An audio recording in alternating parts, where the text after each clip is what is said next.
member of the Charter Corps here in Jacksonville. And to be honest, immediately before deciding to teach, I did not know exactly where I would focus as far as making a difference in my own community. I knew I wanted to serve and work in Jacksonville, but I had not identified the issue area that I wanted to focus on.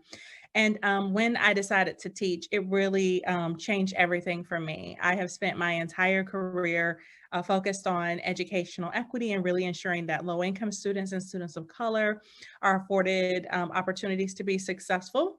And had it not been for my TFA experience, I probably would not have been on this path.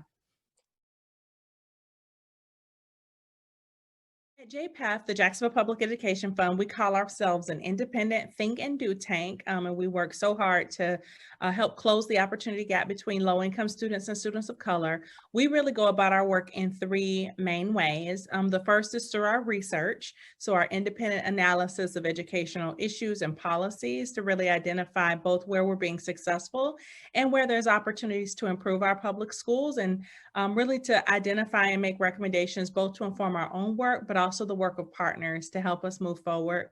So the research is really the core to everything that we do.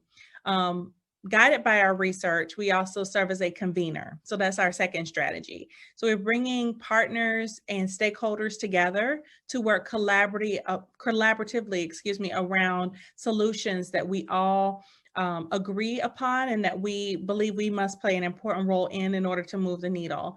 At present, we're really focused through our convening strategy on two main priorities. The first is building a high quality and diverse teacher pipeline. Unsurprisingly, we have such significant teacher shortages across the country, and that is also true here in Duval County.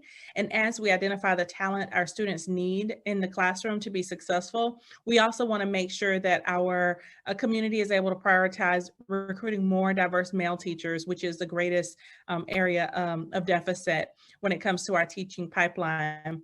The second area that we're convening partners around right now is really working to address gaps and disparities in the area of literacy. So we recently launched a campaign called Read Jacks that really is our local campaign for grade level reading. So really helping to bring partners from the early learning as well as K-12 outside of the school system, governmental bodies, business partners, providers, after school providers, and others to the same table so that we can really help create a culture of literacy in Jacksonville. And that's what that campaign is focused on. So that's our convening strategy. And then our third strategy is what we call our strategic initiatives. And through our strategic initiatives, we are able to work in partnership with principals as well as teacher leaders to help pilot evidence-based practices for school improvement. These may be things that are working in other communities or that have worked in a part of our community. And we're working in tandem with those school-based leaders to really demonstrate how impactful those practices can be for students so that we can make the case that those practices be brought to scale across the system.